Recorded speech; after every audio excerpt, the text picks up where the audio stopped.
Nahum. Nahum 1. An oracle concerning Nineveh. The book of the vision of Nahum of Elkosh. The Lord is a jealous and avenging God. The Lord is avenging and wrathful. The Lord takes vengeance on his adversaries and keeps wrath for his enemies. The Lord is slow to anger and great in power, and the Lord will by no means clear the guilty. His way is in whirlwind and storm, and the clouds are the dust of his feet. He rebukes the sea and makes it dry. He dries up all the rivers. Bashan and Carmel wither. The bloom of Lebanon withers. The mountains quake before him. The hills melt. The earth heaves before him. The world and all who dwell in it. Who can stand before his indignation? Who can endure the heat of his anger?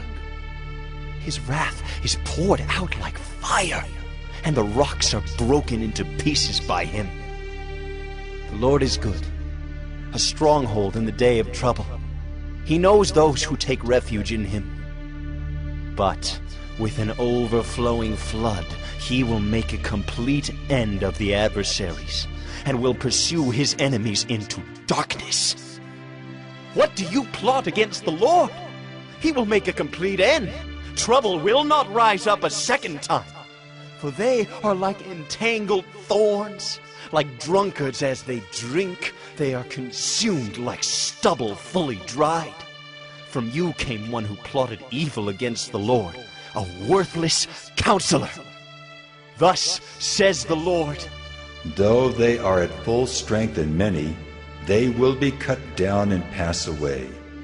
Though I have afflicted you, I will afflict you no more. And now I will break his yoke from off you, and will burst your bonds apart.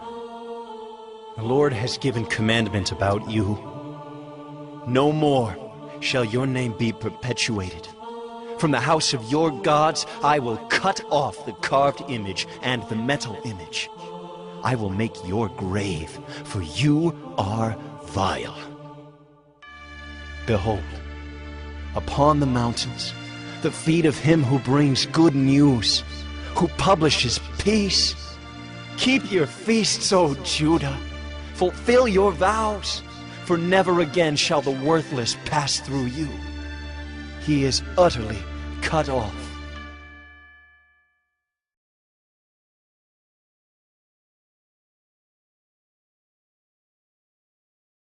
Nahum 2.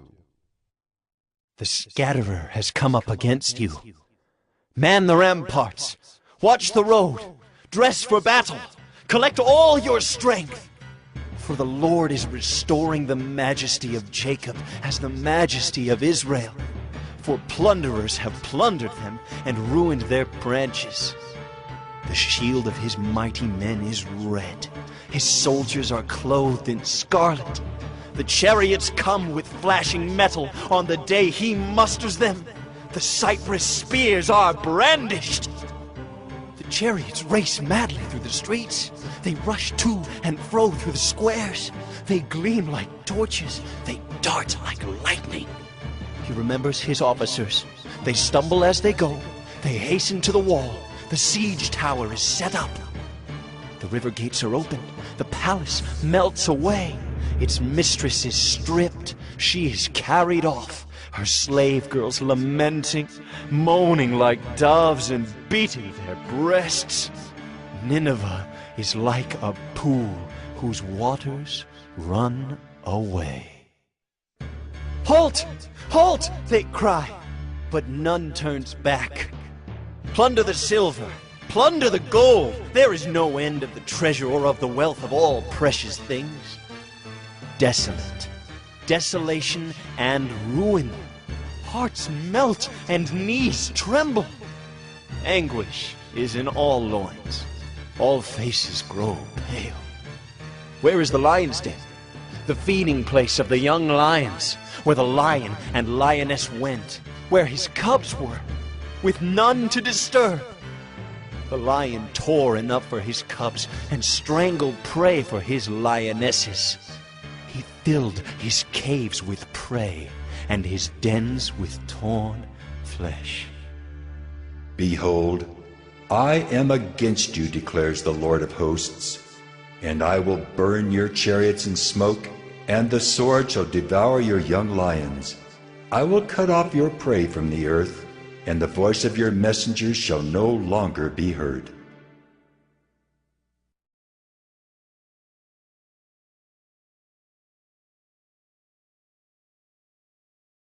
Nahum 3.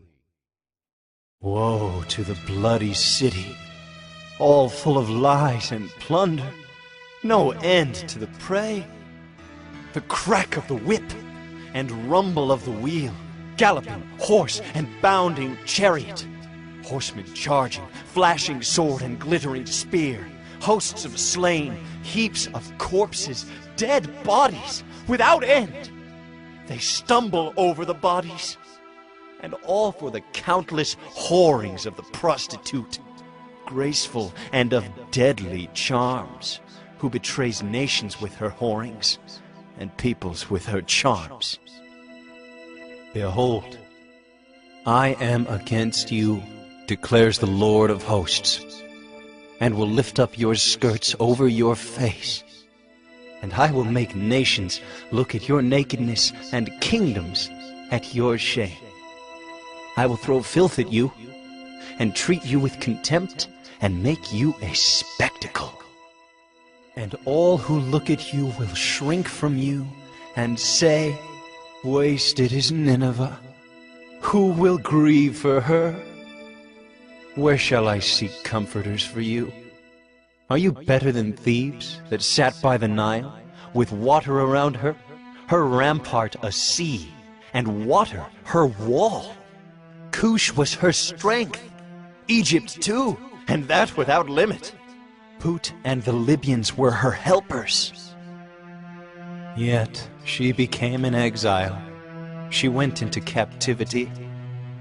Her infants were dashed in pieces at the head of every street. For her honored men, lots were cast, and all her great men were bound in chains. You also will be drunken. You will go into hiding. You will seek a refuge from the enemy. All your fortresses are like fig trees with first ripe figs. If shaken, they fall into the mouth of the eater. Behold, your troops are women in your midst.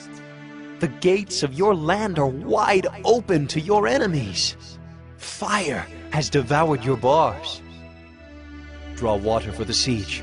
Strengthen your forts. Go into the clay, tread the mortar, take hold of the brick mold. There will the fire devour you. The sword will cut you off. It will devour you like the locust. Multiply yourselves like the locust. Multiply like the grasshopper. You increased your merchants more than the stars of the heavens. The locust spreads its wings and flies away.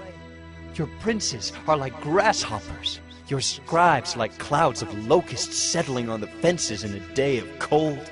When the sun rises, they fly away. No one knows where they are. Your shepherds are asleep, O king of Assyria. Your nobles slumber.